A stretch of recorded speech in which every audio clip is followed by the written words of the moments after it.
सामईन कराम, सफर का महीना है। इस हवाले से आप एक अहम गुफ्तगू सुन भी चुके हैं। आपकी खिदमत में जो इस हवाले से लोग बदशगुनी ले लेते हैं, उसका इलाज और हल क्या है। ये जो इंसान मुआशरती तौर पर जहां भी रहता है वो तबाह परस्ती का शिकार हो जाता है।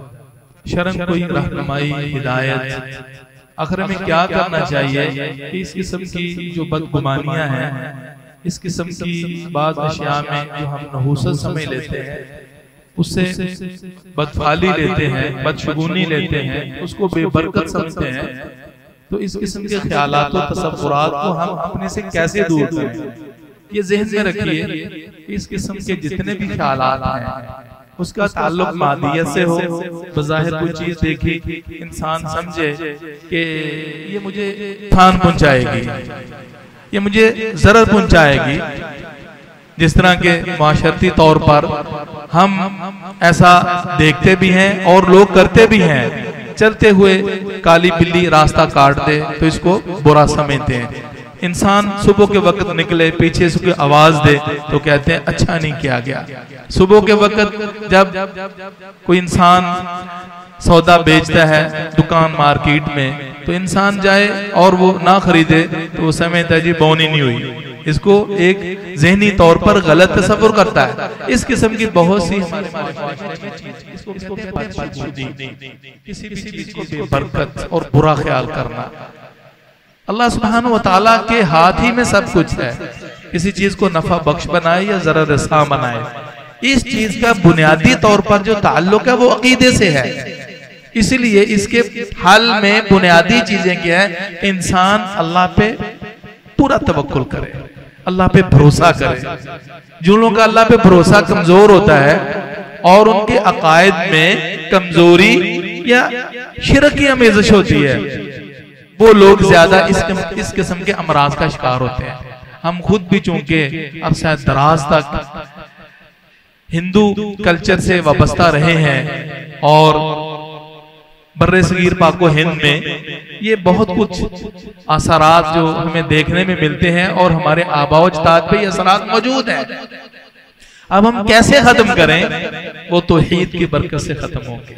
इंसान का पुख्ता कीदा होना चाहिए, मा यफ्ताहिल्लाहु लिन्नासी मिन रहमतिन फला मुमसिक लहा, कि अल्लाह जो भी रहमत में से कुछ खोलता है ना, इनायत करता है, नवाजता है, तो उस अल्लाह की रहमत और नेमत को कोई बंद नहीं कर सकता। हदीस में भी है,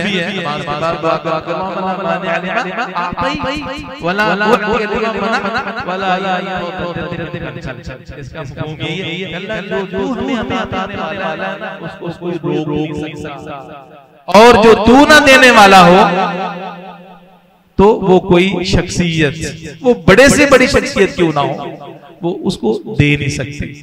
लिहाजा ये एक दुनियावी असबाब के तहत तो लेना देना बना हुआ है।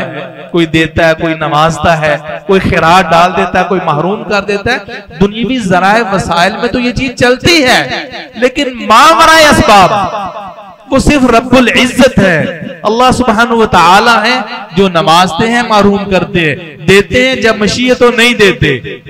गुर्बत भी उसी की तरफ से है, बादशाहत और फकीरी भी उसी की तरफ से। किसी भी इंसान का पीर, पैगंबर, नबी, कोई फरिश्ता, किसी के हाथ में ये इख्तियार नहीं है।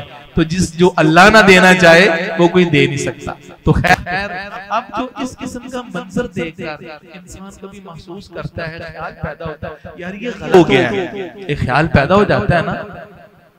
तो नबी मुकर्रम सल्लल्लाहु अलैहि वसल्लम ने जबकि इस ख्याल को, इस किस्म के तसव्वुरात को, चीजों को देखकर बदशगुनी लेना शिरक करार दिया। अब तैयारा तो शिरकुन, अब तैयारा तो शिरकुन, अब तैयारा तो शिरकुन। बदशगुनी लेना शिरक है, बदशगुनी लेना शिरक है, शिरक है। और अब्दुल्लाह बिन मसूद रज़ी अल्लाह तआला अन्हु फरमाते, हम में से किसी न किसी शख्स के दिल में कभी ऐसा गुमान आ जाता है। जब इस किस्म का गुमान आए ना, तो हदीस की रोशनी नबी मुकर्रम सल्लल्लाहु अलैहि वसल्लम ने इसका कफारा क्या बताया है। वो कफारा ये है, आपने ये दुआ याद करनी है, अल्लाहुम्मा ला खैरा इल्ला खैरुक वला खैरा इल्ला खैरुक वला इलाहा गैरुक। 3 कलिमात हैं, 3 जुमले हैं। अल्लाह असल भलाई और खैर सिर्फ तेरी तरफ से मिलता है, और बदशगुनी बेबरकती भी जब आती है तो वो तेरी तरफ से होती है। वला इलाहा गैरुक, और तेरे सिवा कोई सच्चा माबूद नहीं। ये दुआ याद करें, जिसका बुनियादी मकसद क्या है कि अल्लाह भलाई अता करने वाला सिर्फ तू ही है, सिर्फ तू ही है। और अगर कभी इस किस्म की मुसीबत परेशानी का सामना हो तो फिर इसका मकसद है वो तेरी तरफ से है, कोई इंसान हमें नहीं दे सकता। और दूसरी हदीस में नबी मुकर्रम सल्लल्लाहु अलैहि वसल्लम, ये मुस्नद अहमद की है और दूसरी हदीस अबू दाऊद की है, रसूलुल्लाह सल्लल्लाहु अलैहि वसल्लम ने नेकी के तसव्वुर और किसी भी बुराई को अपने से टालने का जो अकीदा दिया है वो अल्लाह रब्बुल इज्जत की तौहीद के बरकत से दिया है।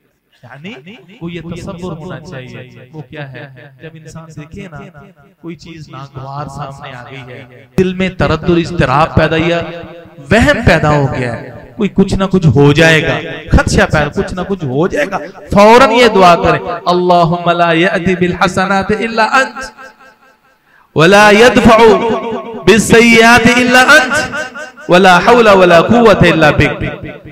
अल्लाह जो भी खैर भलाई नेमत अगर कोई चीज शख्स कोई जात देती है तो वो सिर्फ तू है, सिर्फ तू हसनात को लाता है, और बुराइयों को, परेशानियों को, मुसीबतों को टालने वाली जात भी सिर्फ तेरी है। वला हौला वला कुव्वता इल्ला बिक। अल्लाह नेकी की तौफीक और किसी भी शर और मुसीबत से बचने की तौफीक भी तेरी जात के साथ है। ये बड़ी जामे दुआ है, इन दोनों को याद करें, वसवसे भी दूर होंगे। अगर कभी ख्याल बुरा आ जाए तो ये कफारा भी बन जाएगी। लेकिन एक बात जहन में रखते हुए कि इस किस्म के तसव्वुरात और ख्यालात अकीदे की कमजोरी से, और जो किसी भी चीज को नाफेजार समझ लेता है तो समझिए ये शिरक है, सिर्फ और सिर्फ नफा बख्श और ज़रर साज़ात अल्लाह रब्बुल इज्जत की है। अल्लाह मुझे आपको समझने की तौफीक नसीब फरमाए।